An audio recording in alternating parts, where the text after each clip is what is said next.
meio esquecendo os nomes, mas eu vou começar lá da direita para o Etevaldo, nosso querido e estimado irmão Pedro Alberto, Zé Augusto Bezerra, ex-presidente desta casa, atualmente presidente da Academia do Ceará, o nosso queridíssimo presidente, educador Edmildo Soares, mestre atual no leme desta casa, já que ele é ligado a questões da Marinha.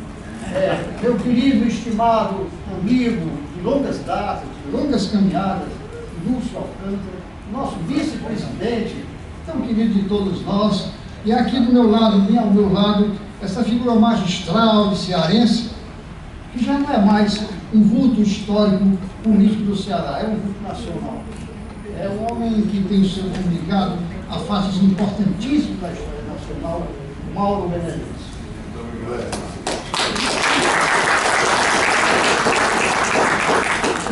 Quando a gente chega a uma certa idade, mas a experiência é melhor ler com óculos ou sem óculos. Eu vou ler sem óculos. Decisão honrosa do presidente deste sodalício, educador Edmildo Soares, designou-me para saudar os dois ilustres recipiendários que nesta magna sessão solene recebem o galardão de sócios efetivos da Casa de Barão de Stuttgart, acolhedora e tradicional mansão do saber e da cultura, panteão sagrado e santificante de consórcios subejamente dotados da divina e sublime arte da ciência do saber, pacientes e dedicados mestres do aprender, do ensinar e registrar o que de mais importante se escreveu entre nós sobre estudos voltados à história, à geografia e à antropologia. Ao nosso olhar respeitoso e admirado, o Instituto do Ceará representa uma galeria de figuras notáveis, de personalidades reconhecidamente ilustres, que de forma exemplificadora, permanente e brilhante, muito honrosamente se tem sentado nessas venerandas cadeiras. Se evocássemos o simbolismo religioso, diríamos que este é um momento votivo, hora de culto ante o altar de auras multicores e de luzes resplandecentes. A recepção de novos consórcios, horas sagrados na pia batismal deste Olimpo, caracteriza o luzir fecundo dos amantes da cultura, um brilho fascinante e esplendoroso de quantos fazem no livro um buquê de flores postos sobre augusto altar da inteligência.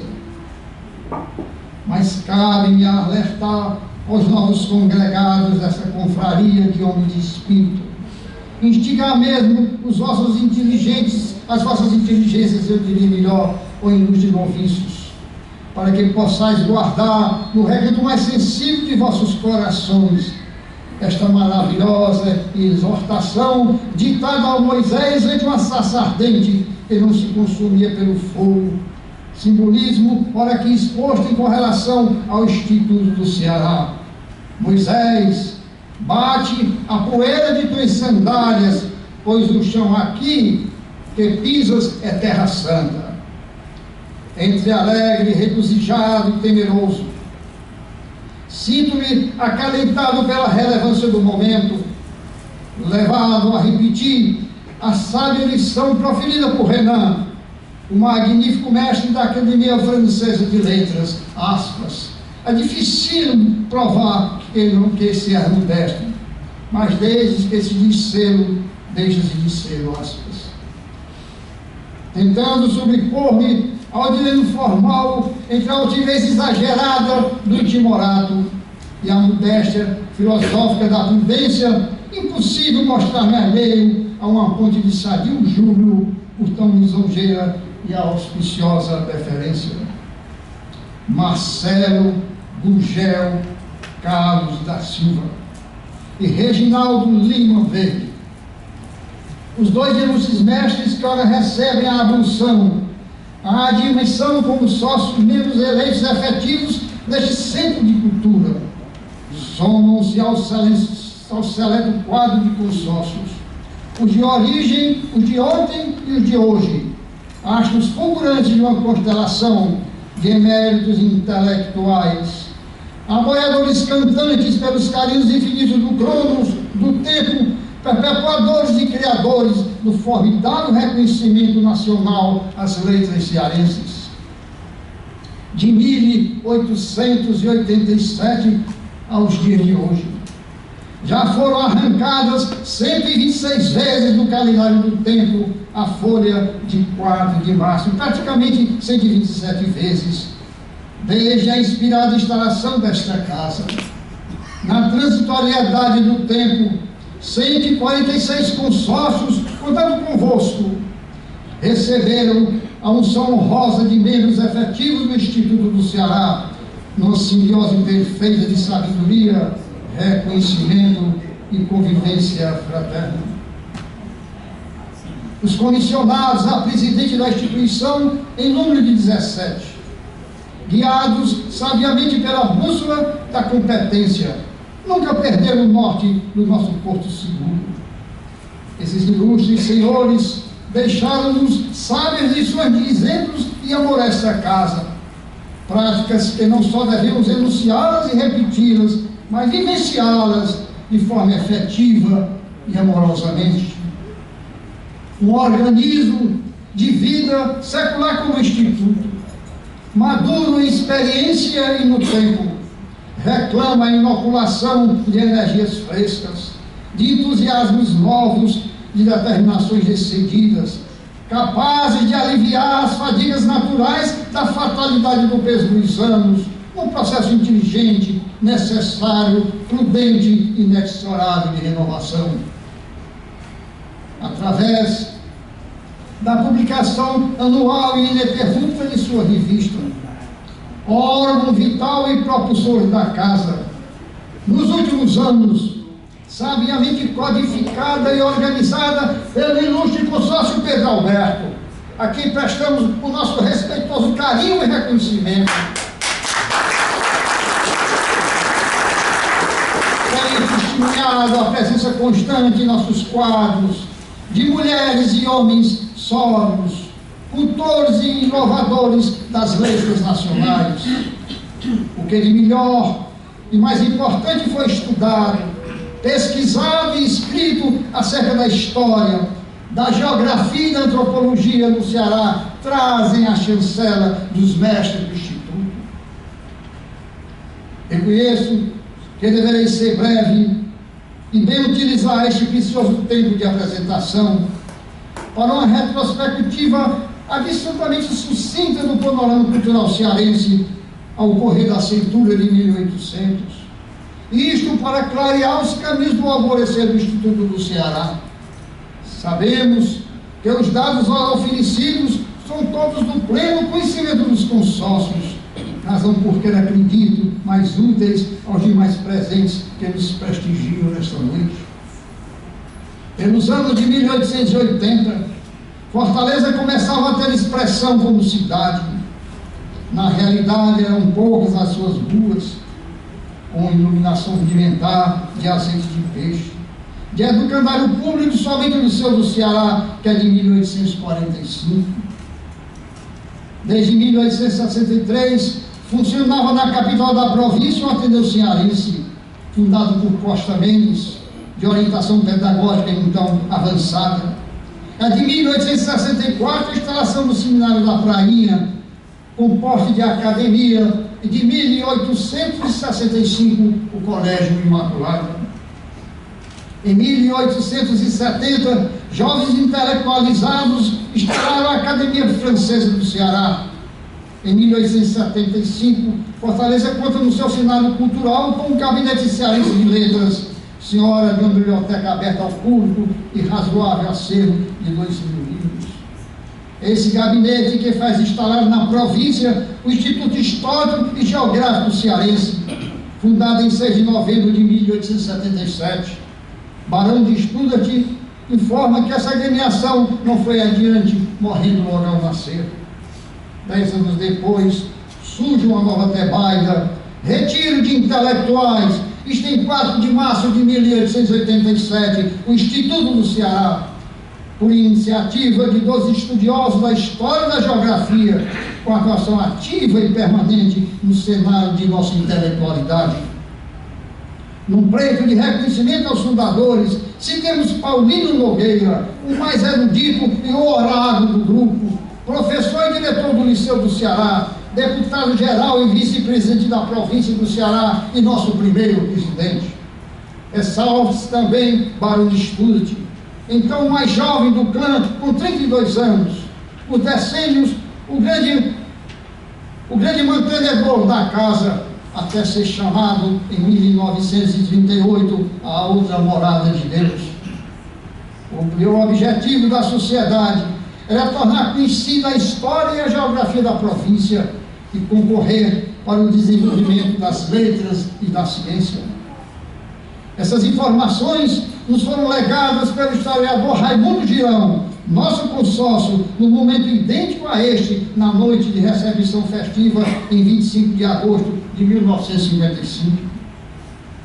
O espírito que anima esta casa hoje é o mesmo vivenciado em todas as décadas passadas em ocasiões similares.